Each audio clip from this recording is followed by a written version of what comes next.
Welcome to BikeRide Reviews. My name's Scott, and my goal is to help you make the right purchasing decision by testing and reviewing all the latest e-bikes. Today, I'm testing the Eahora Romeo Ultra II, the most powerful e-bike that we've ever had on the channel.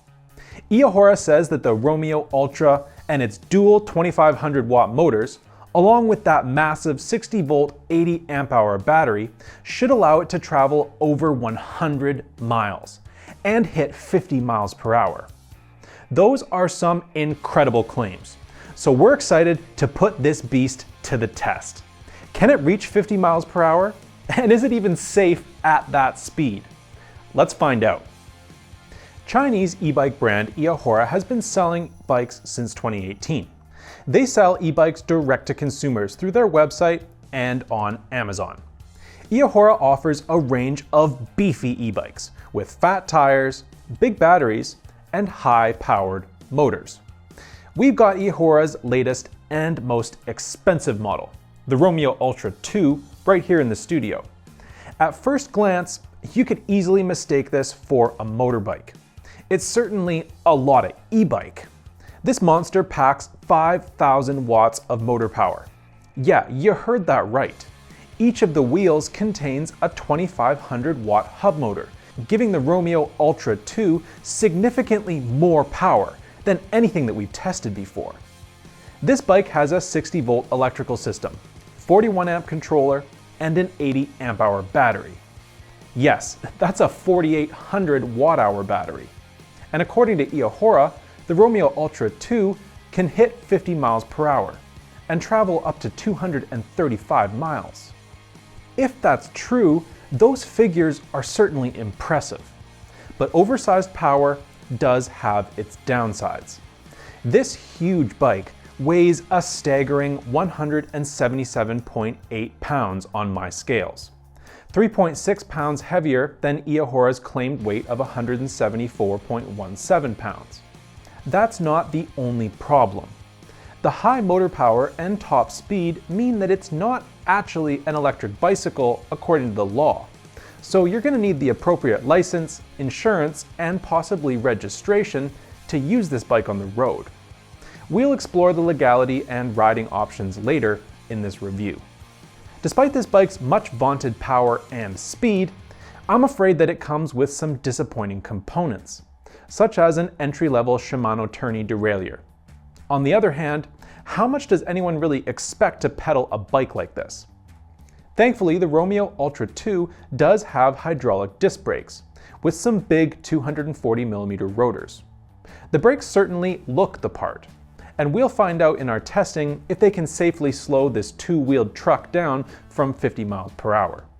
Maintaining the moto style, the Ultra II rolls on beefy 4-inch tires and a full suspension setup. So those are the basic details and the alleged performance figures for the Ultra II. Before we dive into the nitty-gritty of the specifications, test results, and riding experience, let's take a look at the headline pros and cons. If you're looking for the thrills of a high-speed e-bike, the Romeo Ultra II is likely to give you what you want. With both motors powering the bike, it's torquey and incredibly fast. It zips past 20 miles per hour in under 4 seconds, and it comfortably cruises at over 40 miles per hour. The Ultra II really feels like an electric motorbike with some pedals attached. I found myself zooming around town on throttle power alone, easily keeping up with traffic. As I already mentioned, however, these speeds are illegal almost everywhere. Even though the Romeo Ultra II has a massive 4,800 watt hour battery, the 60 volt electrical system and two 2,500 motors require a lot of juice. So I was skeptical about Eahora's stated battery range. However, I was pleasantly surprised, as the bike managed over 70 miles with pedal assist on its highest setting. On slightly lower pedal assist levels, the claimed 100-mile range is definitely achievable. This bike can climb hills at over 40 miles per hour. It is shockingly fast. I've never actually ridden an e-bike that accelerates quite so quickly up a 12-degree slope, using only the throttle. It's truly exhilarating. The Romeo Ultra II also makes short work of steeper off-road climbs, as long as you can manage its weight. It's never short of power, and it easily drives its 177-pound weight forward. In fact, I actually had to be careful not to apply the throttle too sharply, or the bike would surge forward, spinning the tires and leaving me hanging on for dear life if I wasn't prepared. Eahora markets this bike as an off-road bike. But the suspension is harsh and unforgiving over bumps and washboarding. The rear suspension is especially disappointing. Impacts to the rear tire are transmitted right through the bike, which makes hitting a pothole very uncomfortable. The shock does have adjustable rebound, but I found the suspension harsh and jarring no matter how I set it. To make matters worse, after a short ride on gravel roads with some moderate washboarding and potholes, as well as rocks and bumps, the bike started creaking and clunking. And this made me worry about riding it at such high speeds.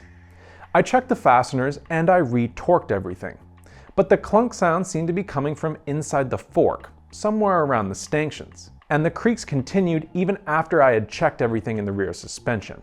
Though the motor has plenty of power for off-road riding, the bike's suspension and high weight limit its capacity for anything rougher than light gravel roads and double track, which is disappointing. This is a large and heavy bike. The battery weighs 40.5 pounds by itself, and with its hub motor, the front wheel is 30 pounds. This means that you're unlikely to be lifting the bike, so taking it upstairs or transporting it anywhere is difficult. You're going to need a truck with a ramp or a rack designed for dirt bikes. Apartment dwellers can just forget about keeping this bike indoors. The Eahora is hard to push, and it's a real handful when leaned over, so most maintenance is going to be a major pain. I mean, sure, if you're set up for motorcycle maintenance, you can handle it. But anyone coming from a cycling background is going to struggle. As I just mentioned, the Romeo Ultra II seems to have more in common with motorcycles than e-bikes. And that's how the law sees it too. With so much power and speed, the Eahora isn't classed as a bicycle. Depending on the jurisdiction, you'd probably need a license, registration, insurance, and a motorcycle helmet. You might even need mirrors and turn signals, which the Eahora lacks. It's 2025, and UL 2849 and UL 2271 certifications should be considered basic requirements for e-bikes. This bike currently has neither. Not only does that mean the Eahora can't be sold in some parts of the US, but it raises serious concerns about fire risk and overall safety, making me kinda uneasy about charging and using the huge 60-volt battery pack. The Romeo Ultra II is a large, powerful, full suspension e-bike. The 100mm air fork has adjustable air pressure and compression, and the 50mm air shock has rebound adjustment. I've already detailed the problems with the bike's weight, but let me just remind you, this thing is heavy. And that makes it hard to handle, hard to move, hard to transport, and hard to work on. The Ultra has a motorcycle style seat and an upright ride position. It comes in only one size and a choice of black or gray paint. It's not really clear who this bike will fit. The website gives it a fit range from 5'5" to 6'9" in one place and 5'7" to 6'4" in another. The two motors are controlled using the twist throttle on the right grip or cadence sensor modulated pedal assist.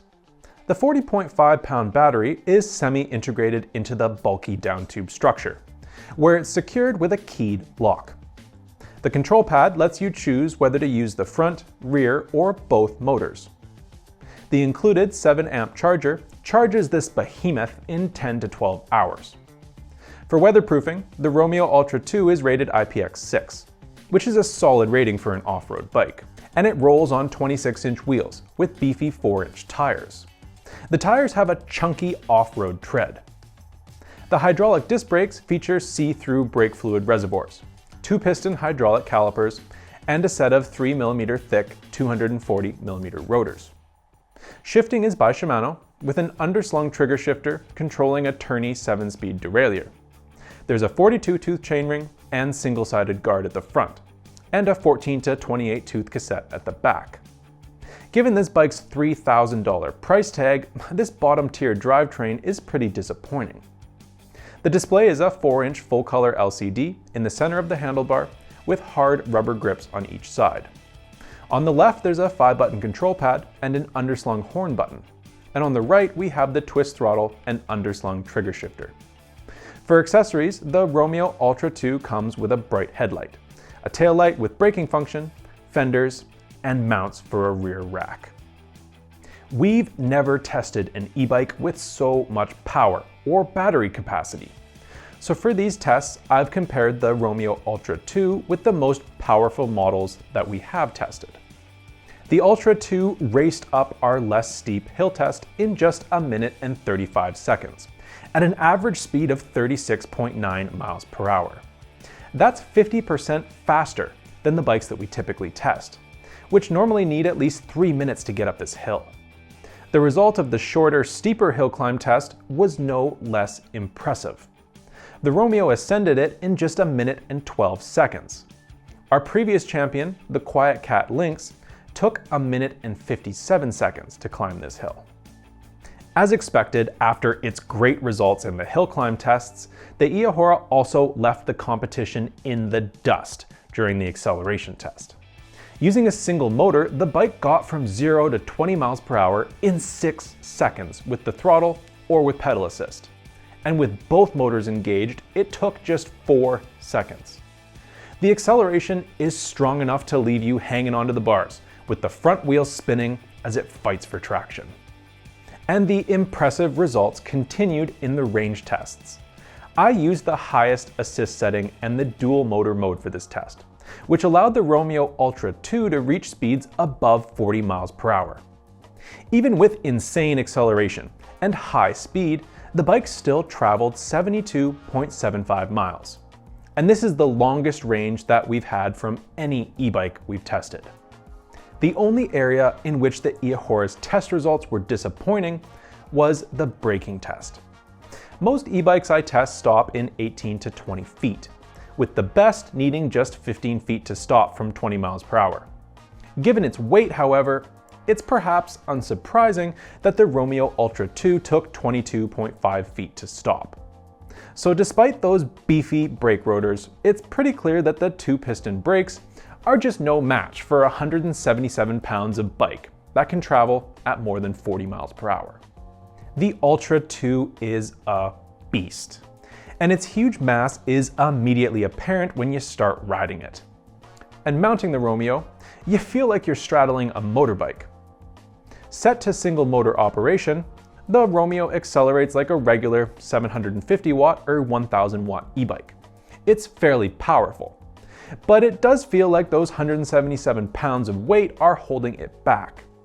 In dual motor mode, the bike surges forward, easily hitting high speeds. The choice of single and dual motor modes, combined with the 5 pedal assist levels, provides a reasonable range of motor output. Level 5 is very powerful, and the bike can rocket forward when applying throttle. In tight spaces and over loose terrain, it's important to choose a lower assist level. When accelerating quickly in pedal assist 5, the tires can easily break traction. The cadence sensor is reasonably sensitive, and assist kicks in quickly when you're pedaling. But it is clear that pedaling wasn't a priority for Eahora. Like most motorcycle-style e-bikes, the pedaling position is cramped, and the gearing is limited. This bike easily cruises at between 30 and 40 miles per hour. And in many cases, I was keeping up with traffic, and even passing cars if I wanted to on my local roads. My 23-mile commute usually takes over an hour on another e-bike that's running at about 20 to 25 miles per hour. But on this bike, I was doing it in 30 to 40 minutes. These high speeds were both exhilarating and challenging. The Eahora straddles the line between an e-bike and a motorcycle, and I often felt like I should really be mingling with traffic like a motorbike. But unlike a true motorcycle, the Romeo doesn't have mirrors, turn signals, or a loud exhaust.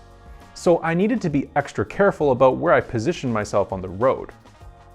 So what about ride quality? Well, Eahora calls the Romeo Ultra II an off-road bike, but it's just too darn heavy for going off-road. And there's also the firm, unforgiving suspension. Rear end impacts send vibrations shuddering through the frame and seat. And I was shocked by how simple washboarding and bumps like rocks rattled the Romeo, and they knocked it around, forcing me to slow down significantly over terrain that I comfortably ride on other e-bikes. The suspension offered little benefit, no matter where I set the fork's compression or the shock's rebound. The fork is also noisy, and it slams around through all of its travel with a loud clunk. Overall, I had little confidence in the Romeo's off-road performance, or its ability to withstand regular off-road use, especially at high speeds, which seemed like they would just destroy the bike with such horrible suspension. Eahora's Romeo Ultra II delivers motorcycle-like speed and acceleration that redefines what we expect from an e-bike. With its dual 2500 watt motors, this beast rockets from 0 to 20 miles per hour in just 4 seconds, and it cruises comfortably at over 40 miles per hour. It dominated our hill climb, acceleration, and range tests, posting the best results that we've ever recorded. But all that power comes with considerable trade-offs. At 177.8 pounds, this thing is ridiculously heavy, making it hard to maneuver, store, transport, or service. Off-road, the suspension is hopeless, but more worryingly, the power and speed don't comply with e-bike rules. So the bike can't be ridden as an electric bicycle anywhere. It also lacks UL safety certification, and the brakes really need to be better on a bike that's this heavy and fast. The Romeo Ultra II isn't really an e-bike. It's a motorcycle with pedals. If you want raw speed and power, and you can handle the weight and the legal complications, it delivers an exhilarating ride. But it also raises the question, why not just go buy an actual motorcycle? What do you think about the Eahora Romeo Ultra II? Are you excited about its raw power? Or would you rather be cruising around on a real motorcycle? Let me know in the comments. And if you have any questions or feedback about what you would like to see in the next review, let me know. I'll be back soon with another bike test, so be sure to check back soon. And thanks for watching.